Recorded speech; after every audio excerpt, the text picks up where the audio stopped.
कि भगवान ऐसा क्यों, धर्मात्मा दुखी है और पापी सुखी है, धर्मात्मा गरीब है पापी अमीर है, श्री राम दुखी है रावण सुखी है, श्री राम वनवास में है रावण सोने की लंका में है, श्री राम भूमि गोचरी है वो आकाशगामी है, ऐसा क्यों?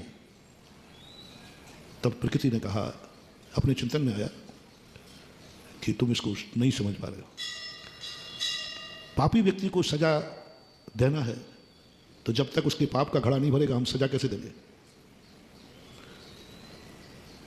एक आतंकवादी छुपा था, लोगों ने साहब कहा वो आतंकवादी है, पुलिस वाला कहता है मैं अभी उसको अरेस्ट नहीं कर सकता क्योंकि मेरे पास कोई सबूत, जब तक वो वारदात नहीं करेगा तब तक हम पकड़ नहीं सकते क्योंकि हमारे पास कोई साक्ष्य नहीं। तो प्रकृति ने एक पापानुबंधी पुण्य बनाया। पापानुबंधी पुण्य हमारे सिद्धांत ग्रंथ में बड़ा पावरफुल होता है। पुण्यानुबंधी पुण्य तुम्हें अमीर बनाएगा ये कोई जरूरी नहीं है, लेकिन पापानुबंधी पुण्य अमीर जरूर बनाता है।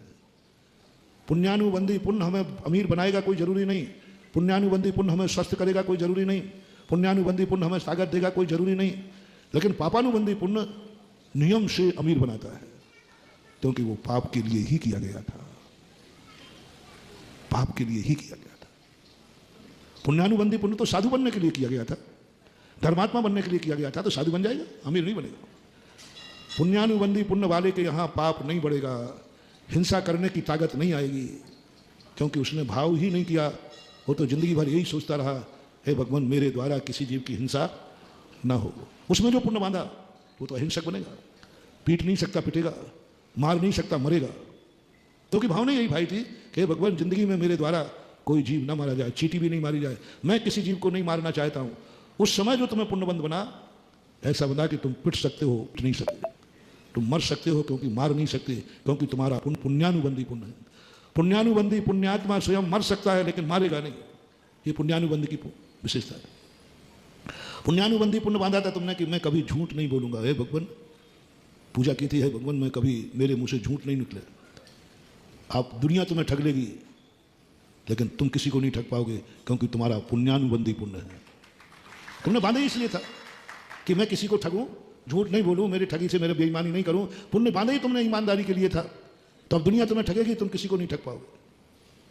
तुमने बांधा ही पुण्य था कि हे भगवान कभी मुझे पराई वस्तु पर नियत खराब, पराई वस्तु पर मेरा चोरी का भाव नहीं हो, बांधा ही पुण्य इसलिए था। तो तुम्हारे यहाँ तो डाका डलेगा लेकिन तुम किसी की पेंसिल भी नहीं चुरा पाओगे क्योंकि पुण्य तुम्हारा ऐसा है। तुम्हारे यहाँ तो डाका डाल देगा लेकिन तुम पेंसिल भी, क्योंकि तुम्हारा पुण्यानुबंधी पुण्य है। विचारी व्यक्ति पुण्यानुबंधी पुण्य वाला तो एक ही कहता है भगवान ऐसा भाव हो जाए, काम बाण विध्वंसनाए पुष्पम निरुपमांति, मेरे काम बाण मेरे विकार भाव समाप्त हो जाए। पुण्यानुबंधी पुण्य यही मानता है। पुण्यानुबंधी पुण्य भोग नहीं चाहता, भोगों की भूख को नष्ट करना चाहता है। मेरा काम बाण नष्ट हो जाए, विकार नष्ट हो जाए, वासनाएं नष्ट हो जाए, हर सम्यक दृष्टि को ऐसा भाव करता है पूजा करते समय, उसे पुण्यानुबंधी पुण्यबंध होता है। तो उसको इतना पुण्यबंध होगा, इतना पुण्यबंध करेगा कि वो अपनी स्व स्त्री के साथ भी संयम रखेगा। ये पुण्यानुबंधी पुण्य।